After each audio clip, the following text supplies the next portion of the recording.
ഇതേതെങ്കിലും എയർക്രാഫ്റ്റിൽ നിന്നുള്ള കാഴ്ചകളല്ല, നമ്മുടെ സ്വന്തം KSRTCയുടെ ബ്രാൻഡ് ന്യൂ ബസ്സായ ബിസിനസ് ക്ലാസ് ബസ്സിൽ നിന്നുള്ള കാഴ്ചകളാണ്. ഒരു എയർക്രാഫ്റ്റിന് സമാനമായിട്ടുള്ള എല്ലാ സൗകര്യങ്ങളും ഒരുക്കിയിട്ടുള്ള ഒരു ബസ്സാണിത്.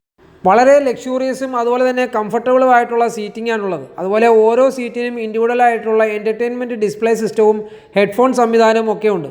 ഓരോ സീറ്റിലും സെപ്പറേറ്റ് ചാർജിങ് പോയിന്റും അതുപോലെ തന്നെ വൈഫൈ കണക്ഷനും ബസ്സിനുള്ളിലുണ്ട്. ലോങ് യാത്രക്കിടയിൽ ബുദ്ധിമുട്ട് വരാത്ത രീതിയിൽ നമ്മളെ കാലുകളൊക്കെ നല്ല രീതിയിൽ സ്ട്രെച്ച് ചെയ്ത് വെക്കാവുന്ന രീതിയിലുള്ള നല്ല ലെഗ് സ്പേസ് ആണ് രണ്ട് സീറ്റുകൾക്കും ഇടയിലുള്ളത്.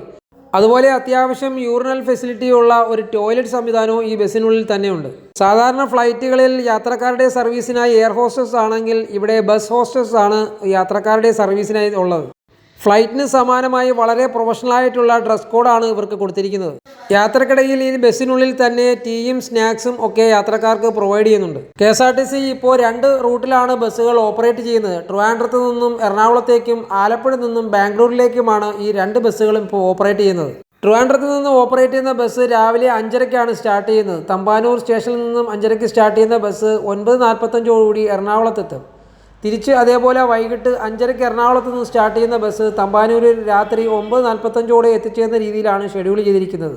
അതുപോലെ ആലപ്പുഴയിൽ നിന്നും ബാംഗ്ലൂർക്ക് പോകുന്ന ബസ് വൈകുന്നേരം 5:30ക്ക് സ്റ്റാർട്ട് ചെയ്താൽ രാവിലെ 6 മണിക്ക് എത്തിച്ചേരുന്ന രീതിയിലാണ് ഷെഡ്യൂൾ ചെയ്തിരിക്കുന്നത്. വൈകുന്നേരം ബാംഗ്ലൂരിൽ നിന്ന് തിരിക്കുന്ന ബസ് രാവിലെ 8 മണിക്ക് ആലപ്പുഴയിൽ എത്തിച്ചേരുന്ന രീതിയിലാണ് ബാംഗ്ലൂർ ആലപ്പുഴ ബസ്സിൻ്റെ schedule.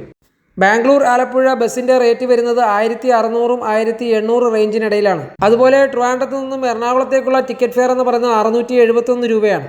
KSRTC സ്വിഫ്റ്റിൻ്റെ official web portal വഴിയും അതുപോലെ തന്നെ മൊബൈൽ ആപ്പ് വഴിയും ഇതിൻ്റെ ടിക്കറ്റ് ബുക്ക് ചെയ്യാവുന്നതാണ്. നമ്മുടെ 6 വരി പാത പൂർത്തിയായി കഴിയുമ്പോൾ ഇതുപോലുള്ള ലക്ഷറിയസ് ബസ്സിലുള്ള യാത്ര വളരെ കംഫർട്ടബിളും അതുപോലെ തന്നെ ടൈം സേവിങ്ങുമായിരിക്കും. തീർച്ചയായും ഇത് KSRTCയുടെ ഒരു വിപ്ലവകരമായ മാറ്റം എന്ന് തന്നെ പറയാം. KSRTCയെ ഒരു അന്താരാഷ്ട്ര നിലവാരത്തിലേക്ക് ഉയർത്തിക്കൊണ്ടുവരാൻ ഇതുപോലുള്ള ബ്രാൻഡ് ന്യൂ ബസ്സുകൾ ഇനിയും KSRTC ഇൻട്രൊഡ്യൂസ് ചെയ്യേണ്ടതാണ്.